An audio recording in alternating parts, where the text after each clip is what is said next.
much, Nomad. We do get into game number one here. Of course, it is their third game in a row against the Void. John, I'm going to be quite frank with you. I think Cloud might just have this one in the bag, if I'm completely honest. I look at the draft of Mystique, and while I appreciate the concept that Lizard provided us with this Pos 5 Sven, I don't have the faith. I mean, it's a lot of armor, John, but I just don't have the faith in it. Yeah, look, we've seen a lot of these physical cores struggle against, casual platinum pickups and all of that. Sven just gives you that for free, then you get the shard. It's way more armor when you throw the Warcry on, so they can slow down this mid-game tempo, but scaling-wise, I don't know if you have enough. Like, you tie in that durability with this Lesh up front, it could be enough, but then you're playing more with this potential of the Lesh to just snowball hard, maybe have the Drow on the sidelines, and kind of try to take it there. If Cloud somehow allows all of that push to come true, that's when things get disastrous. But you've got some punish here. I mean, you've got the Darkseer, you've got the SF who can be online a little bit quicker on the mid, take some activity for the team, and even contribute into those team fights with Chrono. So I think you've got some good ways from Cloud. And again, we've seen this from Mystique. If the game drags on too long, this game, I mean, you've got the Void. There's still no Void answer per se coming out from Mystique. I mean, armor is nice with Warcry, but that's just not going to be enough towards that late game.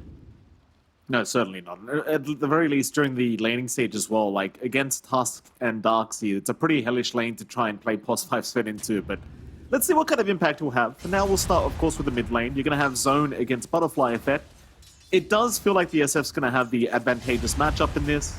SF just so darn strong at the moment in the current meta, and of course, in China Division 2, they seem to love drafting this hero. And against Leshrac again, John, I just think it has an inherent advantage. It's kind of hard to get close to the SF because you are at risk of taking those two raises. And with the recent buffs to raise, it is kind of a ridiculous spell. It is. Like, you just stack a couple down, you have your mangoes, just harass out, you've got a lot of play there for the SF. There is some counterplay that Zone can do. I mean, his own lane control, it's not too bad, but trying to bully out a fellow ranged hero tends to be where Leshrac doesn't shine as well in comparison to a melee matchup. So you can just work around this for Butterfly Effect and stay more passive farming if you want. But down the line, when you get a rotation out with your Tusk as well, this is where Mystique support to it just doesn't feel amazing. You've got Rubik Sven. It's just not the best at trying to combine onto the mid.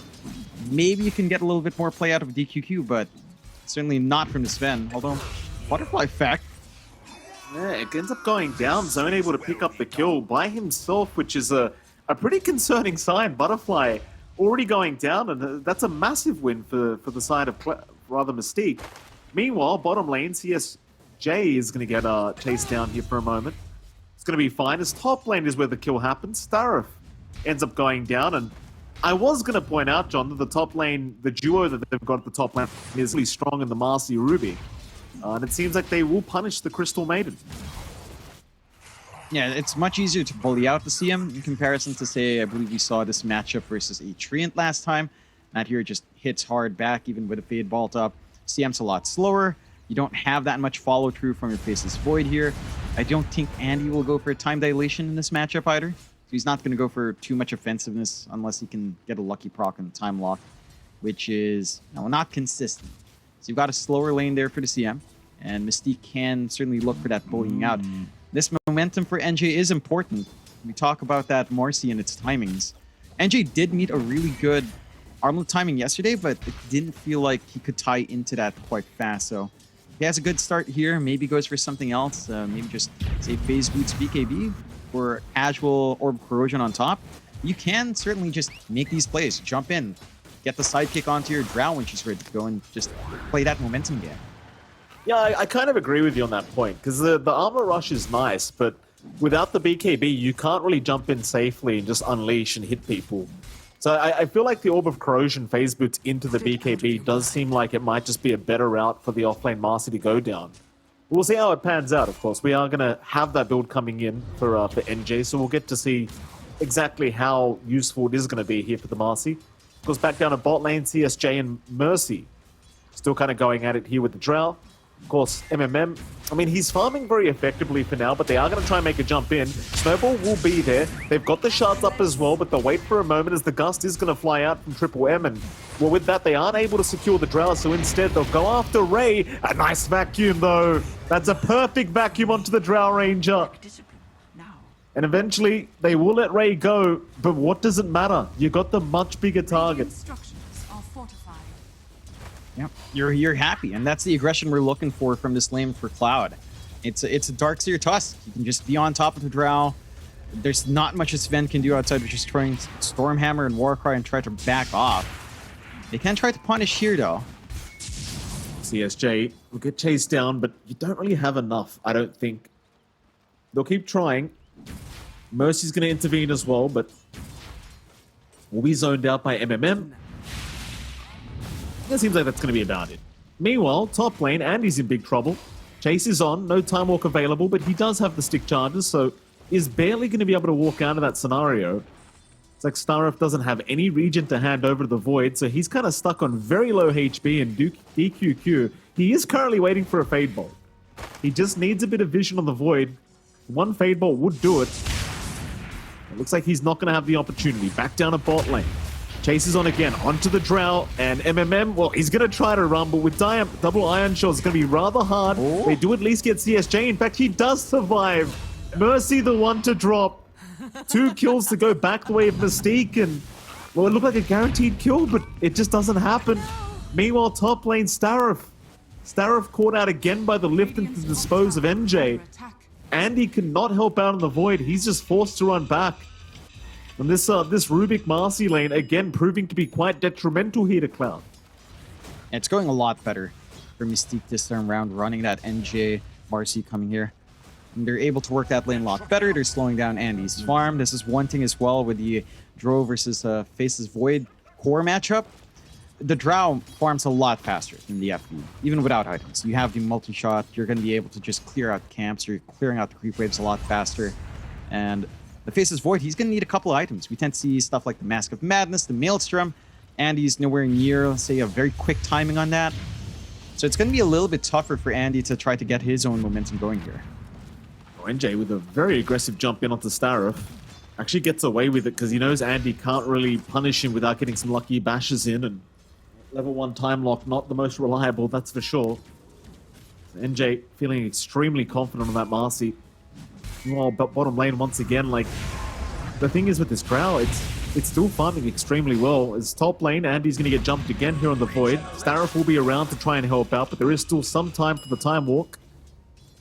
So he's going to be able to walk away, but still has to hold on to the damage he did take. And Andy, I mean, I talked about the Drow slowing down in farm, but Andy's having an even worse time on the Void. Yeah, and again, the core-to-core matchup, the Void is going to farm really slow in comparison to a Drow at equal farm, just because Drow has a multi-shot always to play with. Andy's going to need a lot of space for himself. He's going to need some opportunistic plays with a Chrono to kind of get that initial injection he'll need for these items. And it doesn't feel like the team's quite ready for that on the side of Cloud. You've got a slight net worth lead on Mystique. You've had a great time mid for zone. Butterfly Effect is farming well, but he's been dipping into the jungle a lot more often in comparison to zone. They're making moves again. Yeah, I mean, Ray's got to be careful here. He's quite an aggressive position. Starov goes down top lane, but Ray ends up dropping bottom. And I was about to praise Ray because he's making this bottom lane actually work out in their favor. He does end up dropping here, but nevertheless, like, the amount of space he's given MMM, considering how many times they could have probably killed off this Drow now, it is still impressive. Yeah, he's just the body forward in that lane, right? Like, you want to be copying the hits, you want to copy attention away in that lane and just ensure Drow is farming. He did take that loss on earlier on, but he's just farming up fast. Level 6 up, he can clear quite quickly. A bit of a rotation mid, but that was spotted by a ward.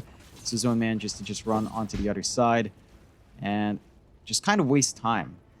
Butterfly Effect is going down, but again, these wards coming out from Mystique, it's spotting everything. All this movement across the map, it's just not going to line up. No, it certainly isn't. Well, they should at least not be able to get away with it. Like, MMM is still there at the bot lane, but he's just hanging by the tier 1 tower, and I'm sure he's kind of told Zone, get ready to TP if necessary, and, well, there's Zone right there. Speaking of the devil, he does TP down in preparation as Andy's going to show up on the Void. They'll start on Ray. He's a tanky boy on that Sven. Ooh. The Razors will do some work, but look at the damage they've taken here on the side of Cloud. They are just melting. Snowball's there, though. Requiem committed as well. Maybe they do get the Leshrac. Oh, no. MMM. The chase is on. Ray may get caught out. There's your Chrono being committed. They just want the Drow Ranger, and they should eventually have him, but no, never mind, Andy. He's the one to go too far. They don't have the follow-up damage. So Chrono committed, but I think the Iron Shore took a little bit too long to get put on the Void. He just couldn't get the damage off in time. It's a super awkward angle as well in that tree line. So the padding for everyone to just kind of go near and try to drop their spells was not ideal. Like, we only got one Shadow Rays coming out from Butterfly Effect as well. The spacing just was really awkward, really good position for him to find. And good punishment coming out from Mystique once more. Again, using their vision well, collapsing onto the Drow. You lose zone, but you find the Void kill. And this is what's painful for Cloud. Like, your Void is still pretty poor. Andy doesn't have any of his farm items up. He's at 2.5k net worth. A good, decent chunk behind on the Drow. And that gap will just grow. Like, this Drow will just keep farming jungle. You don't have the aggressive wards you need to contest that farm coming out from Cloud. And you're going to be farming on Butterfly Effect as well. So you've got two cores that are just constantly farming. Butterfly? Yeah, mid lane, just going to get chased down. He's not having a very good game, I'll tell you that. Zone able to just take him out very easily on the Leshrac. Had the backup of MJ if they needed it, but they did not. And with that, they can slowly start moving into that mid-tier 1 tower. There is a siege creep on the way here for the side of Mystique, and with the Diabolic Edict going to come off cooldown, it's not going to take too long. They'll be around to defend here on the side of Cloud, but there's nothing they can do. I mean, the mid SF's gone, their Void has no farm at the moment, so you're not going to be able to defend that mid-tier 1 tower, and considering how high in the net worth board the side of Mystique are at the moment, Cloud are looking in a rather challenging scenario now, John. It's pretty rough to come back unless they get a couple team fights to go their way. And they do have the team fight combo on hand. You know, you could go for the Vac Wall into Requiem. Down the line, it's not that you have any of those tools ready to get that combo off. No blinks up, no early way of just tying into that. And there's not much space for Andy. Like, he's forced to play bot. His jungle's taken over by the SF. They are trying to smoke into that bot lane, though, looking for a kill here. I mean, they'll try. Maybe you can find DQQ. NJ's going to be there to try and help. Dispose is out. Unleash committed. A bit of time now with the Snowball being committed as well, as you do have Ray rotating in. NJ's still taking damage, but he'll jump in again with the rebound and secures one kill. Zone has also shown up, but he's taking a fair bit himself. Requiem committed. Chrono now committed as well. Andy going to try to move in onto Zone, but they're lacking so much damage. He's literally doing nothing in these Chronos. Like, the Warcry is one issue, but the Leshrac didn't even have the Warcry in that Chrono. He has no farm on the Void. He can't hit people. Yeah, he has no output. Like, he has level 1 time lock. He's still level 7 on Faceless Void. He has no other items beyond Power Treads and Wraith Band. That's just not enough. I mean, they catch out the Sven. I don't think Raymind's dying too much, and he won't. You kind of tank the gank for the rest of the team, and at this stage, he's just a walking stun and a walking Warcry. Like, he doesn't really care to be alive if there's no fight to break out. Yeah, you're just a body, right? Like, you do your job when you cut off these angles. They missed the vacuum there. They do, but they'll still find NJ. And these are the kind of engagements they desperately require here on Cloud to try and secure that bottom tier 1 tower and buy a bit of space for their Void to actually get some damage items up. Then they go again. And the funny thing for me is, John, Andy, he had queued up a Mask of Madness. He's now going the Midas route, which makes enough sense because he's quite behind. But, you know, without any kind of magic damage to come in, like, you can rely on the time lock as much as you want, but without something like a Maelstrom to back you up, it doesn't feel like they're going to have enough damage throughout these Chronos. Like, the Warcry is going to have added value if you don't pick up something like a Maelstrom or you don't get super lucky with time lock. Yeah, it's... I mean, you can try to play with the SF outside, but we've seen that spacing issue come out with these Chronos, and targeting issues as well in that last fight. We saw the Requiem pop. No one else was chasing NJ, so he backed off. No one else was contributing to the Chrono. So he had two fronts with no damage. Just a bit of a disconnect in Cloud in terms of syncing up. They've got to play together, right? Like, if they are going to take a fight, they have to take these fights as a team and try to find that burst target at the same time. This is one issue with their draft here on Cloud, though. Like, you have two farm-heavy cores from mid and safe. And you have your safe laner that's not a particularly fast flash farmer on top of that. But Andy's just taking the hits for the team right now. You are giving all the space, all the stacks, all the triangle farm over to Butterfly Effect. He does have the Dragonlance up. He's going to go for the disassembly play into the BKB, it looks like. Once you've got that, you have a lot more front line. You can tank through the Lesh. You don't care too much about getting held in place for the setup, which can be a massive help, but here's that big spike we were looking for from Zone. He's got the Bloodstone.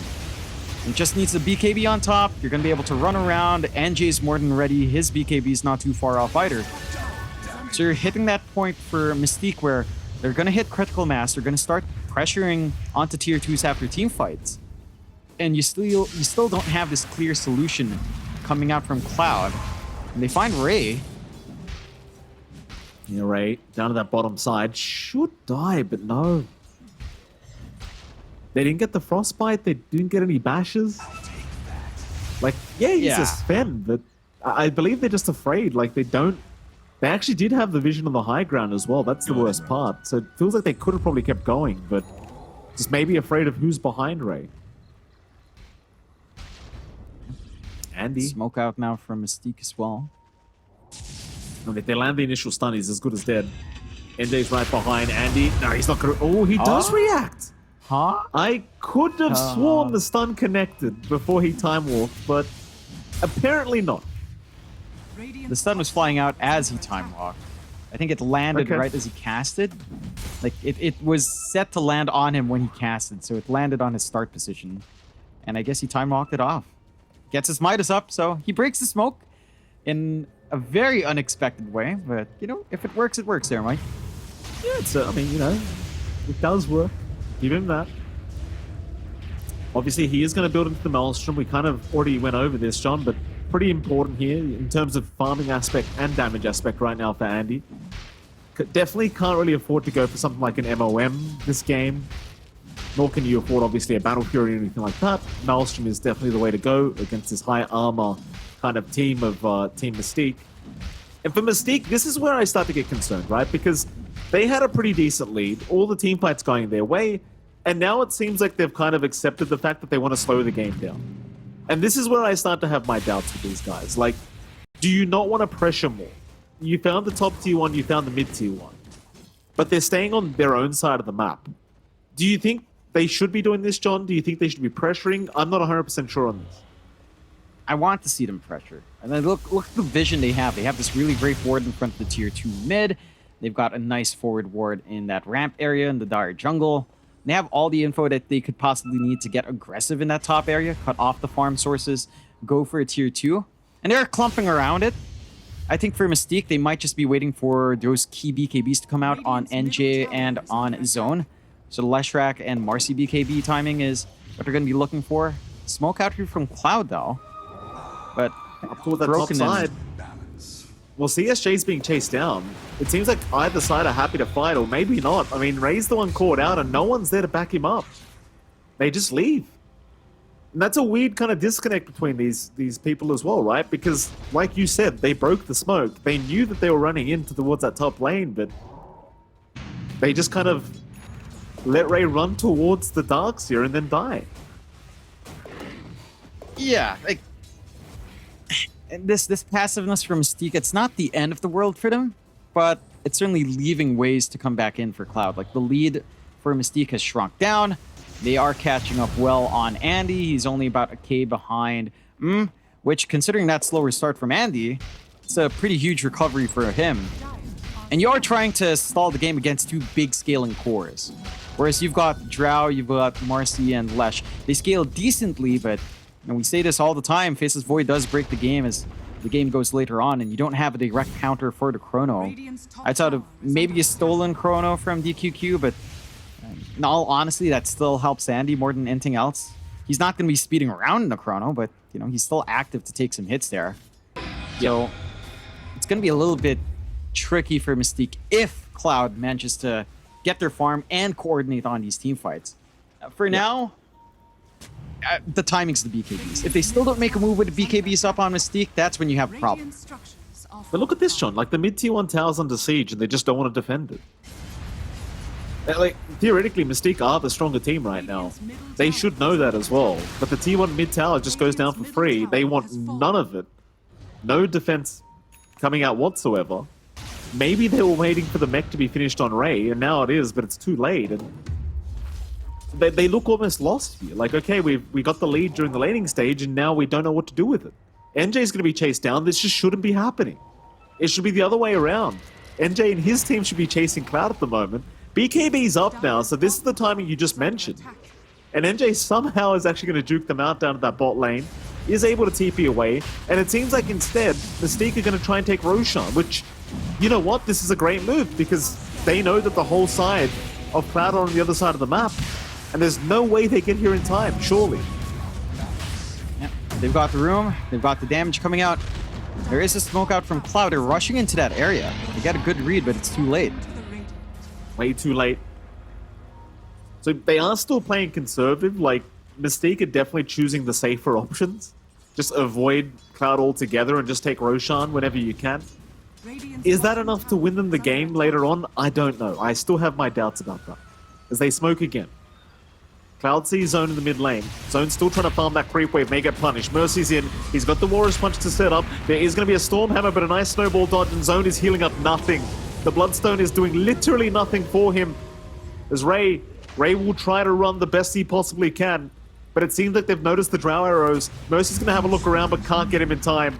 Instead, they'll accept Ray's life in return. And it's going to be 2 down for the side of Mystique. And Cloud, again, I feel like they're just getting away with way too much. Yeah, they are. They definitely are in Cloud's end. I mean, they're finding these opportunities really well. But from Mystique's part, with these 2 BKBs fully finished on NJ and on Zone, they've got to play. They've got to do something with this. Like, this is their power spike. This is when they can just take these team fights. The only thing they have to worry about is Andy and his chrono. And even then, this Faceless Void still doesn't have its BKB. Still lacks the Ogre Axe Gold and the Recipe Gold. So it's still a ways off. And that's still a lot of time for Mystique to take over this map. But if they keep playing this way for the next 5 minutes, if they dodge these fights, play on the defensive while these BKBs are fresh, then you start to see Cloud kick into that scaling. The SF just gets more valuable as the game goes on. Andy's chrono threat just grows bigger. Heck, even the positioning coming out here from Starif has been pretty excellent on the freezing field. He just stands far back enough, and his team just gives him space to channel fully. No one cancels it. It's a lot of magic damage when you ignore that CM. It certainly is.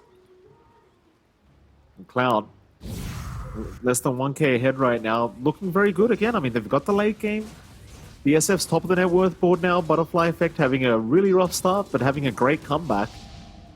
And Mystique, they are still just nowhere near interested in trying to force a fight.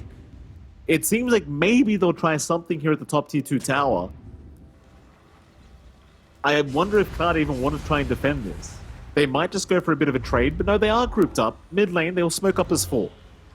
Up towards the top lane they go. MMM is going to be very cautious not to get caught. Even with that Aegis up, he's quite susceptible after losing that first life. Ray does a great job, though, of breaking the smoke initially, so they found the Sven. They want to try and burst Ray down.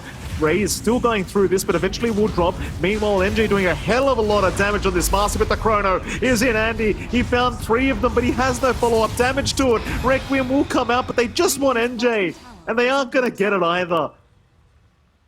Ray... You know, I gotta keep giving this man props in the Pulse 5, John. He's playing a hero that I called garbage, but he's making it look really darn good. Yeah, he is. And it was his ward that spotted that smoke as well. That ward in front of tier 2 was his plant earlier on. It makes them prepare for the smoke. They get the counterfight they need. And they're playing around this timing well now. Like, this is what we needed to see from Mystique.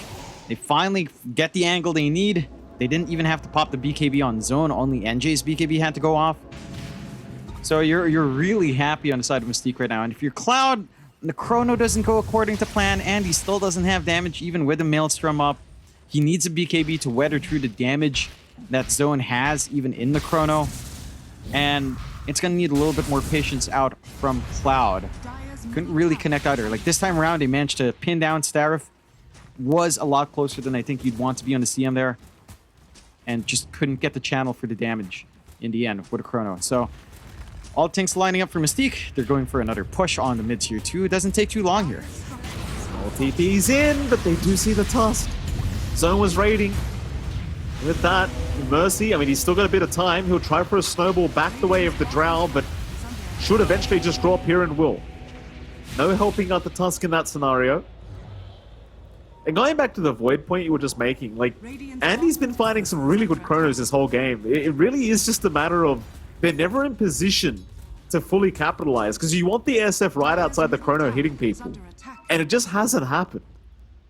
And here we go again, Mystique. They're feeling confident now. Down towards the bottom side of the map, they'll have a look for the Void. Sadly for them, Andy has left the building, so they won't find anything down in this bot lane apart from a creep wave. And, well, speaking of Andy now, he does have the full BKB up. The question is, can he find a chrono that allows Butterfly Effect to just hit people from the outside? Because that's what they really need at the moment. It's difficult. You're going to need maybe setup from CSJ. Like, try to get... It sounds really optimistic, but get a vac wall and then get the chrono on top and have Butterfly Effect. Get some hits, channel the Requiem as the chrono fades. That's like your ideal perfect team fight. So you get a call for a pause. Bit of a reconnect from Ray. But the execution for that is, it's just extremely difficult. It's down to how Mystique is just positioning themselves. They are way more declumped. They know Cloud is looking for these big team fights where everyone's kind of stuck together. And they're just not giving that angle. Like, even in these really good chronos that Andy's finding, the distance between each hero in that chrono is pretty damn wide. So the SF can't confidently just hit in every angle from outside, because some of them are deeper in the chrono. He can't reach there, even with a Dragon Lance. It's going to have to walk around, waste some time. And Mystique are just reading this quite well. Maybe, again, learning from their mistakes yesterday when they lost to the Faceless Void twice in a row. They've changed up their playstyle to match that. Yeah, absolutely. And we do have the go-ahead here from Ray, so it looks like whatever issues were concerning him are now over. I just really do think, like, at least one target, right? Like, you just need at least one target down to these chronos. And whether it's Zone, whether it's MMM, it doesn't really matter. It just needs to be somebody that goes down during these chronos. And we just haven't seen the luxury of having Butterfly Effect able to hit anyone in the chronos yet. Because it seems like Mystique, they're going to group up and go for a 5-man smoke. Once again, through the mid lane they go. This one was not scouted out, but Cloud are ready to try and fight back. It seems, in fact, never mind. They want out of this. It's not the fight they wanted. The Darkseid does get caught, though. Permanently stunned up. He is going to drop. Ray, he will just chase for more, putting his body forward, feeling very confident. Doesn't have the stun available. They'll try for the rebound instead, but MJ just not close enough. But now Mystique really starting to control this map. Looking a lot more confident. They'll take the outpost. And at this stage, this is the point where you could sit back and farm and just wait for the next Roshan, I think, is Mystique. Yeah, you've got really good map control right now. You don't have the best reach on Cloud to keep the farm game going, especially to sustain 2 big cores in the SF and the Faceless Void. You do run the risk of, if you play this farm game a little bit too much and wait for the next Rosh, the Rosh fight for Cloud is not to be underestimated. It's Chrono, it's Requiem, it's Vac Wall. So you need to maybe look for that pickoff game first before gunning for that Rosh in the next fight. And Cloud, they don't really have the best wards right now. Look at all the vision. It's mainly coming out from Mystique. They've got the aggressive vision. They've got 1 million sentries down to prevent any sort of information coming out onto Cloud. And they're still getting a steady build-up. Like full basher on NJ. He's had for a while, going for the blink next. They're going to have that straightforward frontliner now for them to start these fights off, get the chase going.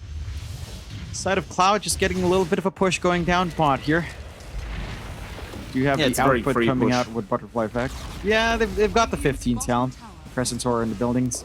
So they can get that done quite fast. They give themselves a bot jungle to work with.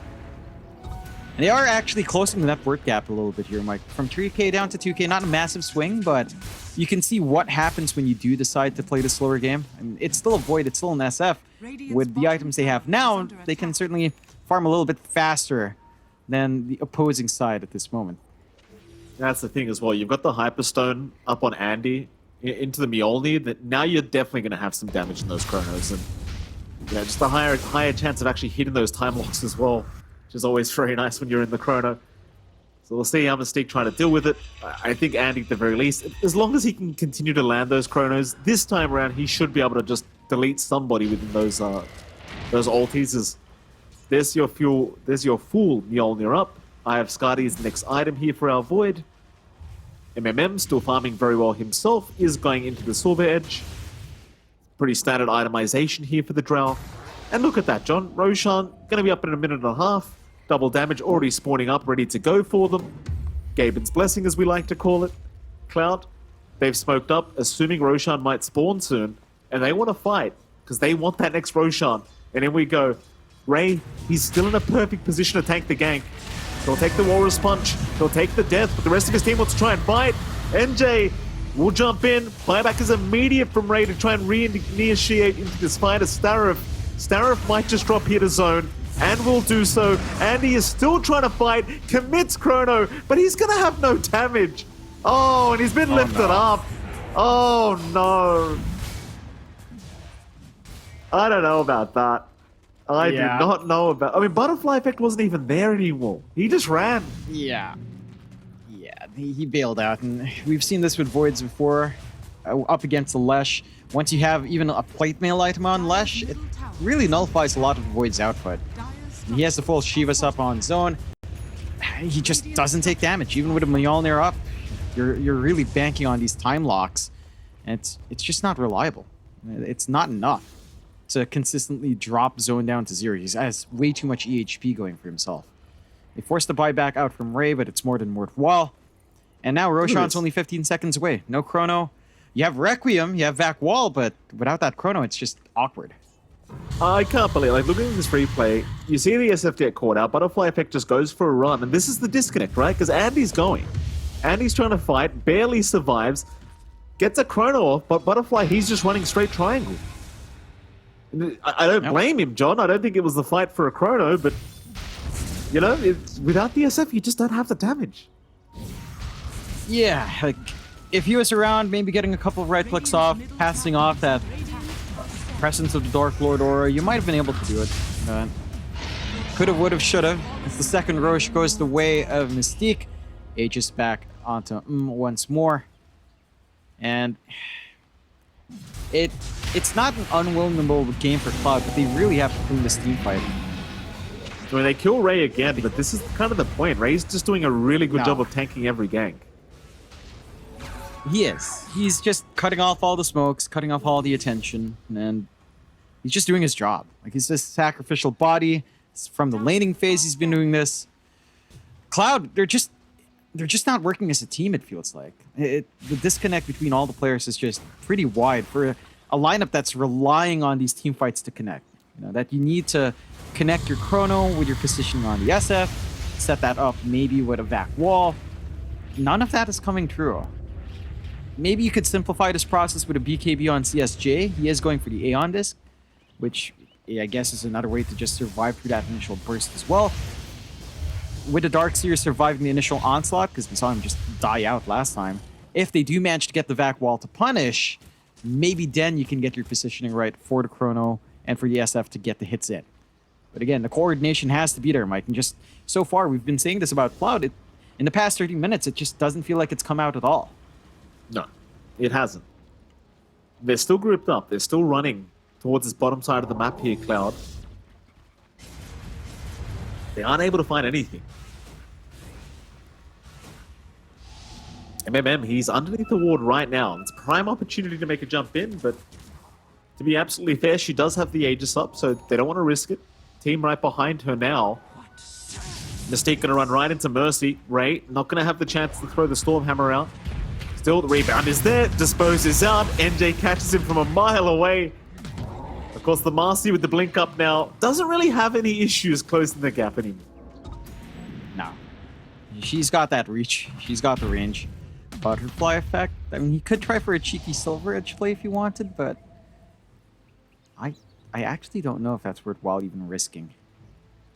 Starif is around as well in the CM. Looks like Butterfly Effect's going to stick around and try to skip the creep wave. NJ is still pushing it out. T1 bottom tower now under siege here by MMM as well, so the Drow is just going to take care of that, no issues. And eventually Butterfly Effect does show himself to take down the wave. Could just TP out as well, there's not really much of a chance of them catching him here if he does.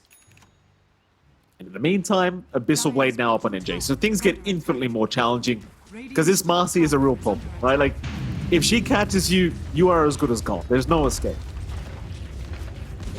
You're not running. MJ's got the burst damage on hand and the control. With the last outer tower gone, high ground is the name of the game here. 2 minutes still up in the Aegis. This is where Cloud can shine, but and they've got to work as a team to get these plays. Here we go. Jump in on MMM, but there's no backup. There is zero backup.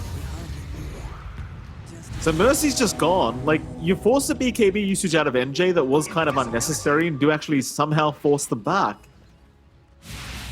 I don't know, did Mystique need to back there? Like, you've still got Aegis up. You still got the BKB on MMM. It's a 4v5 scenario. Feels like you could have gotten away with forcing a buyback here from our Tusk, but they won't bother for it. They respect the team fight, right? Like, if you are that far out of position, you get chronoed on top, back wall. There is damage to be done here. Again, if you look at the net worth balance so far, you're not too far behind on Andy and Butterfly Effect still. They're doing a great job of just keeping up in farm. The big differential is really coming out from CSJ.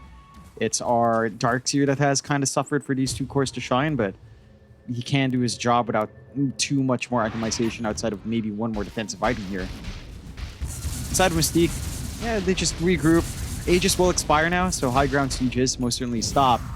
And that will lead to Cloud, again, having this opportunity to gun for Roshan. They've got a Clef Ward at least watching the Rosh Pit. They've got the team fight to put into that Rosh Pit as well. And we just need to see that execution kick in. The Scotty being worked on here by Andy. He's going to have quite a fair bit more stats. He's going to cut into that regen. You are getting out here with the Lesh Rack, so it's going to help the cause there in these prolonged fights. I don't know, we just need to see them work together. That's it. Like, it hasn't happened yet in the past 35 minutes, and Mystique are going to go for it again. Yeah, I mean, why not? Like, if Cloud aren't coming to them, they'll come to Cloud, and well, here we go. 4-man smoke up, the Drow, the only one not with them at the moment, but she can always join in pretty darn fast. Aegis will expire, so instead she'll push out the mid-creep wave, but they have found Starif. That's one CM gone.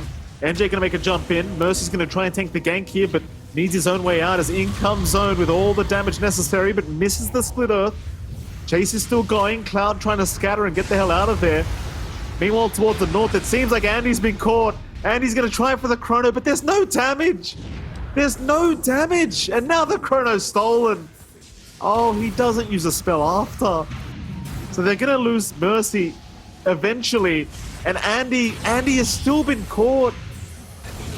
Oh no. Yeah. We haven't seen one chrono where anyone else has hit anyone in that chrono. It's literally always just Andy. Yeah, it's so disconnected. Like, they had this moment where Andy was like right in between all these heroes. He had a good angle for a chrono, and he had Butterfly Effect around, and they just didn't. They opt to retreat in that moment, giving the angle out to Mystique to get the initiation first, leading into this catastrophe onto the high ground. Butterfly Effect isn't even hanging around the area to try to defend. They're surrendering 1 Rax, but the side of Mystique can just take everything. They have the push to back this up. It's not going to take too long to melt this high ground. No, it certainly is not. 2 Rax is down at the very least, maybe even a 3rd if they really feel frisky about it, but the glyph is going to be forced out, which probably will just enable them to hold on to 1 Rax here for the side of Cloud. But it's still a very dire kind of situation for them to try and come back from. So they might dive in now. MMM, he's going to blink out. Zone, he's fine. He's got his BKB. Has the Bloodstone ready if he needs it. Again, they're just going to back off, maybe wait for the next Roshan. There's just no reason to rush this game now. 12k ahead. And Cloud, I mean, you know, we're broken records in this game one, John, but the answer is kind of obvious as they do make the jump in again. Chrono committed by DQQ, catching 3 of them. And now the jump in from NJ. Look at the damage. Just, it's time to call it. You've got to call this game. I mean, they're 4 down, they've got buybacks, but there's no way. DQQ, what a setup. Yeah, I mean, it's so sad when you see that same playstyle with a Chrono from the enemy team with a Ruben. Oh. But he gets this big Chrono, he's getting damage out from his Lush Wrap, from his Drow outside. They're not even buying back. Cloud. And the support Sven does its job. They had lanes that felt like should have gone a lot better. They'll try here. One more time. P4 Towers were on the stage. They might play it safe. Oh, that's a big jump in. Now Chrono. Andy, you missed your Chrono there, sir.